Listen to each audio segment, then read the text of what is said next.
curiosity definitely killed the cat. But in the case of these horror films, well, it's much more than little bagpuss over here that's going to be biting the dust. So let's take a look at them. As I'm Jules, this is whatculture.com, and these are 10 horror movies that brutally punish your curiosities. Number 10. Digging Up the Marrow.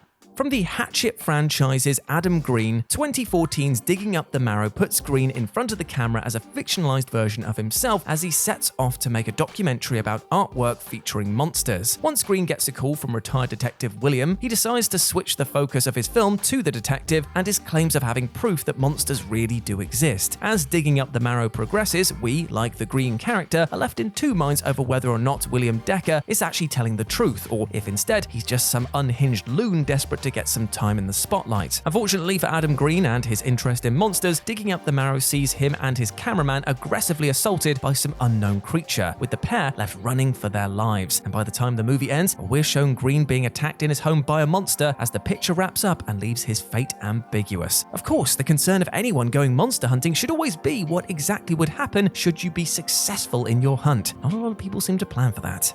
Number 9. Host. From Rob Savage, Gemma Hurley, and Jed Shepard, Host was a dollop of great horror at a time when horror hounds needed it most. With the very real world having largely shut down, Host proved to be one of the freshest, most unique horror movies to come along in many a year. While we'd seen online-driven efforts previous, such as Unfriended and Smiley, Host was a different level of quality and terror across the board. As its lead characters find themselves quarantining at home, Host sees a group video chat take a turn for the sinister when curious Haley decides to spice things up by hiring a medium to perform a seance during said catch-up. Now, to be specific, it's not necessarily the seance itself that causes things to go awry, more how one of the group, Gemma, lies about making contact with a deceased friend. It's from here on out that things get spooky, as this prank summons a real spirit who, by the time Host concludes, has caused the death of 6 of our main characters and presumably killed the remaining 2. Famously, Host was impressively put together in just 12 weeks and filmed solely through Zoom, relying on each of the cast members to do their own lighting, makeup, and general setup work. Now, that's impressive. Number 8. Scream 2. Memorably, Scream 2's opening act sees the brutal death of Maureen Evans and Phil Stevens during a preview screening of the in-universe Stab movie. While Maureen was murdered after Ghostface took Phil's place in the chair next to her in the theater, Phil's demise was caused by his own nosy nature. Having paid a visit to the men's room, Phil hears some playful noise from the cubicle next to him. Somewhat creepily pressing his ear up against the cubicle wall to hear what's going on in the adjacent loo, it's here that Phil's curiosity results in him getting a knife through the side of his head, courtesy of one of the sequel's 2 masked killers. But seriously, don't go creeping around and listening to a person doing what they do in a toilet stall. Just know it's not cool and pretty disgusting and totally perverted. Plus, you never know, that person might also be holding a butcher's knife that they're looking to stick into your cranium. So there you go. Number 7. Play or Die.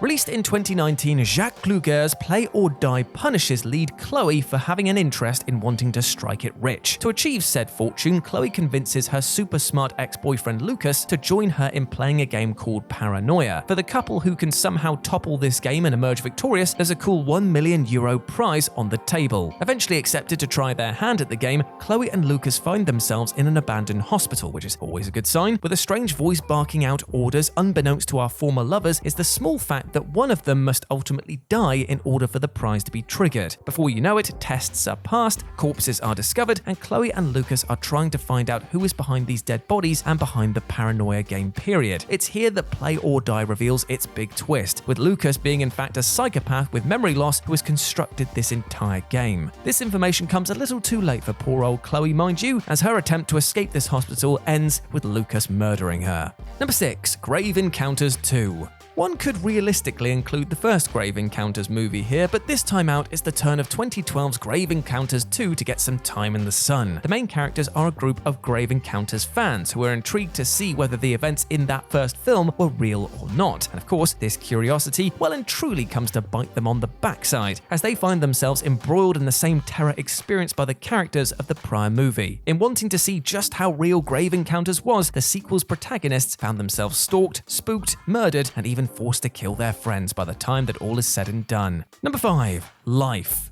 Life is one of the great sci-fi horror movies of the modern era, but it's also a prime example of how sometimes it's not always a wise idea to go prodding and poking around in the great unknown up in the stars. Now granted, the whole point of the Pilgrim 7's trip to Mars was to explore the possibilities of the existence of alien life. So when the International Space Station retrieves P7 samples, all eyes are on whether or not there is now evidence of extraterrestrial activity. Upon reviving a dormant cell, exobiologist Hugh soon has Calvin on his hands, a multi-celled organism who is able to change its cellular structure and specialization at a moment's notice. The discovery of Calvin obviously goes horrendously wrong, with this life form causing all kinds of chaos, killing the vast majority of the ISS crew, causing one crew member to be fired into the depths of space, and Calvin itself eventually crash landing on Earth, where it's presumed this otherworldly being will have utterly devoured the entire planet. If Calvin was left dormant, all would have been fine. Instead, the Doctor's decision to shock it out of hibernation caused Calvin to view mankind as a threat to its existence.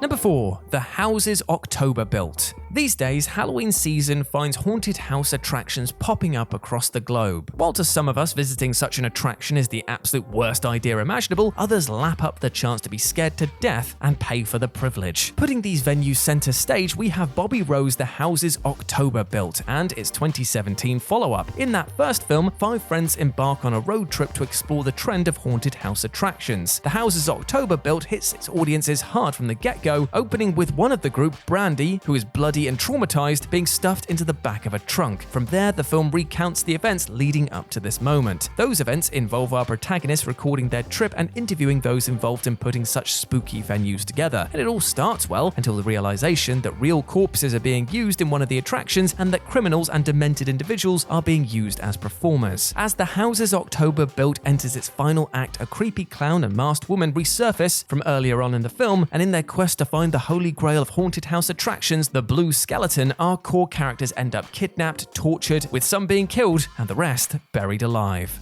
Number 3. The Blair Witch Project. It's tough to put together such a list and not include the revolutionary Blair Witch Project. After all, it was our trio of central characters' curiosity of the Blair Witch legend that caused their own disappearance. That trio were student filmmakers Heather, Mike, and Josh, and they had the boneheaded idea of exploring the nearby woods to document the local legend of the Blair Witch. This trip has clearly gone tits up though, with the audience being told from the opening moments that the 3 are missing and we're about to see their final footage. Even before the Blair Witch Project was released, many were already aware of the fate of Heather, Mike, and Josh, as there was a phenomenal marketing campaign around the movie, creating a monumental buzz by making fake missing persons websites and framing the film as a true event. As for the cast, all 3 of the leads did their best to completely stay out of public view, adding to the authenticity of the Blair Witch Project.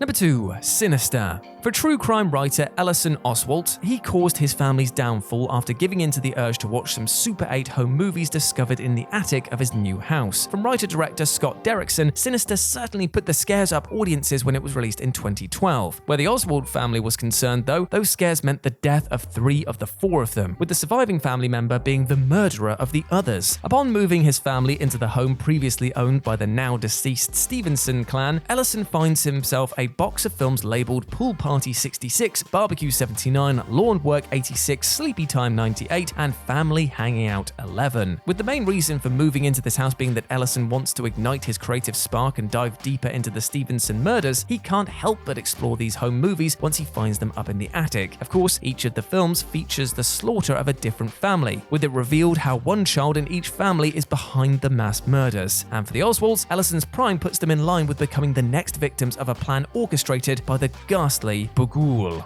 with Sinister ending with young Ashley killing her entire family with an axe. And number 1, The Evil Dead.